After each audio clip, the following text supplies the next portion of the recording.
Try to give them to us. So he'll be a guy that, if he shows up and does the exact right thing, he can win the fight. If he don't do the right thing, which I don't see him doing, I don't know why he would at this point in his career. Crawford took the moving up in weight classes serious. He did the dieting, he did the training. So I feel like when you put in work like that, let's call a spade, right? When you get bigger, you do slow down a little bit, but that doesn't mean he's gonna be ineffective at that weight. I think it's a bona fide good point to make. Sometimes it does wind up that way, but I'll give you Roy Jones Jr. Roy Jones Jr. Put on weight, was muscular as he moved up the weight classes, and it didn't affect him.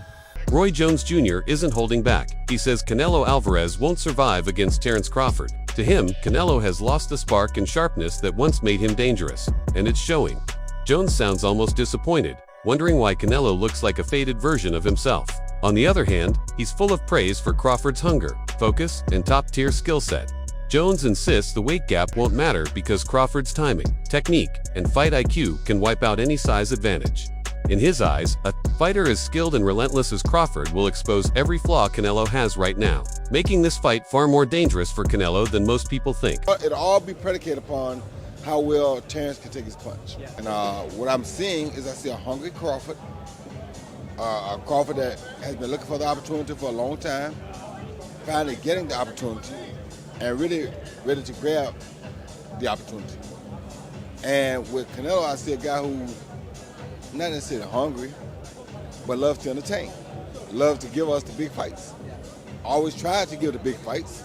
He finds a way to give us big fights. Not going to always win them, but he always tries to give them to us. So he'll be a guy that, if he shows up and does the exact right thing, he can win the fight. If he don't do the right thing, which I don't see him doing, I don't know why he would at this point in his career. I don't know. It'll all be predicated upon how well Terence can take his punch. You said you don't think, or you don't look into the weight difference. Why? When you know how to box, when you're as skillful as Terence Crawford is, weight don't really matter much. Jones throws out a warning. If Canelo walks into this fight cocky, convinced he's got it in the bag, Crawford will hand him a brutal wake-up call. Underestimating Terence's skill and game plan, Jones says, is a recipe for a punishing night in the ring. It's a hard one to call, and I'm going to tell you why it's a hard one to call. It's a hard one to call because it'll all be predicated upon how Canelo approaches the fight. If Canelo approaches the fight like he's the man and he can box and outbox Terence Crawford, he'll get beat. If he comes out and shows that he really wants to go out and prove whether he's still the best, he might win. So it all depends on which Canelo come to the dance. Olympic boxer Omari Jones is all in on Crawford to beat Canelo. He says Crawford's move up in weight isn't reckless bulking, it's a smart, calculated build. Instead of getting slow and clumsy like most fighters do, Crawford's kept his speed and agility by sticking to the right diet, conditioning, and training. Omari believes that level of preparation gives Crawford a huge edge, turning this fight into a win-win for him. grit and me personally meeting Crawford several times, it's like the man is just so competitive. It's like I don't even have to say nothing to him. He'll just like, man, when we sparring, it's like his competitiveness is always gonna put him over the edge, and then he just has that like, I'm not gonna let you bully me, or his skill set. I know they talk about Charlo when Charlo moved up, but I feel like it may be a little bit different for Canelo this time around because Crawford took the moving up in weight classes serious. He did the dieting, he did the training. So I feel like when you put in work like that, it's a win-win. So So, I'm gonna rock out so, with that. so you don't think Crawford, gaining that weight, because I saw him, he's pretty big. You don't Yes. think that's going to be a disadvantage for him in this fight? No, it looked like he put it on the right way. Yes, Canelo is the bigger man, but Omari says Crawford's discipline and skills will let him adapt. Crawford isn't just slapping on pounds, he's building the kind of body that can carry the weight without losing what makes him lethal. For Omari, this fight is the ultimate example of a disciplined athlete pushing his limits to take on one of boxing's most feared champions. Um, the nutrition, like I said, the training. Crawford, he trains hard, so I feel like I know they say he probably went up to like 185, so he has to lose that weight. But I think if he did it the right way, which I know he did, he'll be successful in September. And I know you, like we discussed earlier, we talked with your pro debut, and now you're 3-0. Your last fight, July 19th against Blanco, and it was actually your third win by knockout. Yes. Super proud of you. How are you feeling about your pro career so far? I'm feeling great about my pro career. I definitely feel like it's off to a great start. My pro debut in my hometown, and then I was my second fight, Atlantic City on the Boots card, and then my third fight, on the Bam Rodriguez undercard. So Matchroom and Eddie Hearn, they're putting me on these cards, shining light on me, giving me the TV time. Former world champ Paulie Malignaggi has been watching Crawford bulk up, and he's impressed. He says Crawford looks bigger, but in a good way. Most fighters lose speed and footwork when they go up in weight. Crawford hasn't. Paulie thinks that's a massive advantage. No, I mean, listen, let's call a spade, right? When you get bigger, you do slow down a little bit, but that doesn't mean he's gonna be ineffective at that weight. I think it's a bona fide good point to make. Sometimes it does wind up that way, but I'll give you Roy Jones Jr. Roy Jones Jr. Put on weight, was muscular as he moved up the weight classes, and it didn't affect him. Good old Manny Pacquiao did the same thing, So there's times where it affects, and there's times where I guess if you put it on the right way. Only Crawford knows it because the way he's training, right? Because you're going to be sparring with this added weight. You're going to be doing the boxing training with this added weight. So you're going to know how to, maybe taper it down if you need to, or keep it going if you need to. I think over the course of camp, if you start to feel too yoked up, and you get big, and then you're sacrificing reflexes, you're sacrificing athleticism, I think you're gonna feel it. To Malignaggi, Crawford has nailed the perfect mix: stronger and tougher to handle Canelo's size, but still agile enough to fight his own fight. He credits Crawford's professionalism and training detail, saying the extra weight actually makes him more dangerous.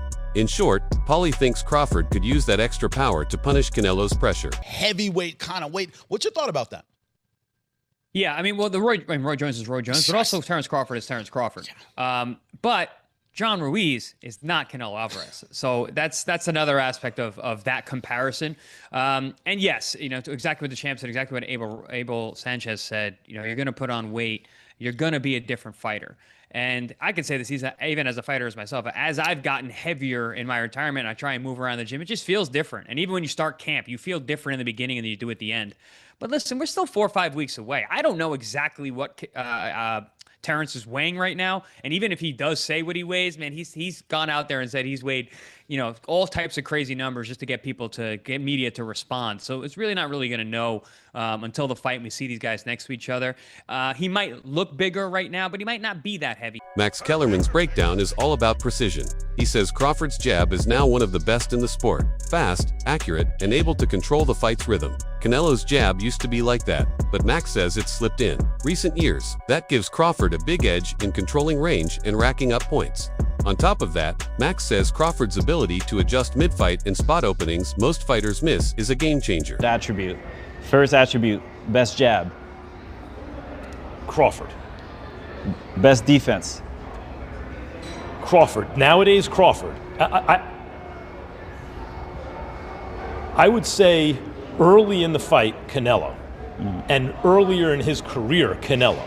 But he hasn't been that kind of fighter in recent years. Although Crawford is also hittable. With any fighter, when you talk about their defense, the question is not, can they be hit with a shot? You take punches. Everyone, the greatest defensive fighters ever get hit. Pernell Whitaker, Willie Pep, Floyd Mayweather, they all get hit. The question is, can you hit them with combinations? And both guys are hard to hit. With the two-piece, hard to hit. So who has the best footwork out of the two? In terms of cutting off the ring, last fight notwithstanding, Canelo has gotten much better at cutting off the ring. Kellerman contrasts that with Canelo's style, relying heavily on his size, strength, and power to bully smaller guys. If Crawford can kill Canelo's forward march and force him into a thinking match, Max says the mental chess will be all Crawford's. That combination of skill and smarts, he believes, is one of Crawford's deadliest weapons here. In his career, he had a problem with that and was much more comfortable counterpunching. But overall, I have to say Crawford. If you go down the list and ask me about tactical advantages, most of them are Crawford. What Canelo has is size, and as a result, physical strength and punching power. Canelo also has a great chin.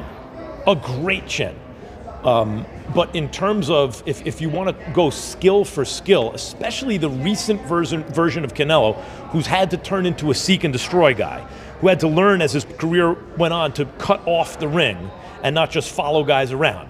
Like Lara, Trout, Floyd, he followed those guys around. He had trouble because he's really a natural counterpuncher who wants you to come to him. But in recent years at super middleweight, he's gotten really good at cutting off the ring. Again, last fight notwithstanding. So as an overall suite of skills, recent vintage, it's been Crawford. Okay. But Canelo also is skilled and has a larger skeleton. Showbiz, the adult, takes a more balanced approach. He respects Canelo's raw power, his ability to take a punch, and his deadly countershots. But he also praises Crawford's wrestling roots, which taught him how to read opponents and adapt under pressure. To him, both men bring something dangerous to the table. Canelo uses his legs, he uses his core, and then his neck itself to lift up Bivol like Bivol was a featherweight. That is a huge representation of how strong Canelo is. When you look at his workouts, you can tell why he was able to do that. All these damn neck exercises that I wouldn't dare do. Okay, that stuff looks painful. The squatting and all that stuff that he's doing is exactly why Canelo Alvarez, honestly, is a strong fighter. He tried to do it again with William Skull. William Skull shook out of it, but he is a bull. Listen, Terence Bud Crawford is strong. He is, okay? And he understands leverage and he understands those things because he wrestled. Honestly, very true. But Saul Canelo Alvarez is also extremely strong. Across the boxing world, one theme keeps coming up. Crawford's strategy will decide everything. This isn't just another fight. It's a career-defining moment that could lock his name among the all-time greats. Beating a champion like Canelo would silence every doubt and launch his legacy to new heights. To pull it off, Crawford has to lean on precision, patience, and adaptability, steering clear of reckless trades where Canelo's power is most dangerous. The blueprint, analysts say, is to control the distance, use angles to stall Canelo's forward pressure, and chip away at him over time. In the end, this fight might be as much about mental discipline as physical skill, with the winner being the one who stays sharp and sticks to the plan for all 12 rounds. Understands that he has to be smart. And I think with this one specifically, it ain't just about being smart. He knows he has to look like he's never looked before, because again, if he doesn't and he beats Canelo, everybody's just gonna say, well, that's Crawford, you know? So I think he knows that this is the performance of a lifetime and everything has to look right. He knows in order for it to look right, he can't just go out there and let the dog go. The dog is, you know, he got to work his way up to the dog. Hey, show the clip real quick. I don't know if you showed it already, but this is the dog you're talking about right here, right? And so this is, I pulled this clip right here. I seen it on social media this morning. Don't do that. That's what I'm saying. And I pulled this clip, right? But this is Terence. That's who he is. He's not gonna swing on Canelo. He already know that part of the game. But what I asked you, were you ever trying to send a message to your opponents? He's letting you know, and it's no act. And that's what I really wanted to show, is that's not an act. No. That's not, there's 30 security guards. I don't know, it feels a little contrived. You think so? I think a lot of people feel it's a little like. Well, I'm glad you used a big word that most of us don't know. Hey, I don't fight as good as you guys. I had to learn some big words, right, to make up for that. Don't look it up. Just ignore. You need big words to get out of fights. You know, you need big words to get out of fights. But you know, okay. So case in point, our guy Hafey, sitting right there, producer extraordinaire. He had a picture of Terence Crawford in New York for the Crawford Spence press conference. And there was this look, when Terence, he gave this look to Spence that reminded me of like Dwight Muhammad Qawi and a young George Foreman. Super middleweight contender Edgar Berlanga weighed in on Crawford's mindset heading into the Canelo fight, urging him to stick to the style and approach that made him great instead of overhauling everything to match the size gap. Berlanga admitted that jumping to weight classes is a huge test, but argued it also evens the playing field in certain ways. He believes Crawford's skill, ring IQ, and adaptability will matter far more than trying to go toe-to-toe with physicality. His advice: focus on sharp execution, stay disciplined, and keep cool under fire. For Berlanga, the fact that Crawford is even taking on this kind of dangerous challenge already proves he's got the heart of a champion, and that willingness to face the toughest fights is what separates the greats from everyone else. First of all, he got to go in there and he just got to fight him. You know what I'm saying? He got to go in there. I think Crawford just got to go in there and do what he got to do. You know what I'm saying? He got to just be Crawford, you know, show his IQ, show him why he's a two-time undisputed, you know, world champion, and go in there with confidence. You know what I'm saying? That's all it is. You know, it's a big weight difference, a big weight jump. You know, that could be a difference in the fight. You know, because obviously, you know, it's like me jumping up to heavyweight. Obviously, I'm a foot of power. I'm a foot of that size difference, you know, compared to my other fights. So I just think that he got to go in there and just be himself. And I said, if he loses, you know, we'll just all know that, hey, you know, he just jumped up 2 weight classes to be great. You know what I'm saying? It's not, he can't really, he's testing himself. He's testing himself a great fighter. So, and I don't doubt him, you know, I don't got no doubt in my mind. You know, he's a 2-time undisputed world champion for a reason. So, you know, and I don't think none's gonna phase him in that fight. You know what I'm saying? Maybe the power, maybe the size, you know what I'm saying? And, you know, Canelo, he's not knocking Canelo out. So, he just got to go in there, just IQ. Would you lean towards Canelo still in that fight? I got faith in him. I think Crawford could do it. You know what I'm saying? I think he could do it. Just like I said, just the size. The only shit that throws the fight off is the size and, you know, obviously the power. And Canelo's IQ too, because Canelo got IQ, you know what I'm saying? And Canelo fought a lot much bigger guys, you know? So I know the Crawford's power ain't gonna phase him. I know Crawford's size ain't gonna phase him either, you know what I'm saying? So, but for me, I think it's a 50-50 fight. Teddy Atlas keeps it short and powerful. Crawford is special. He's got the physical gifts, the technical skill, and the mental strength to shine when the lights are brightest.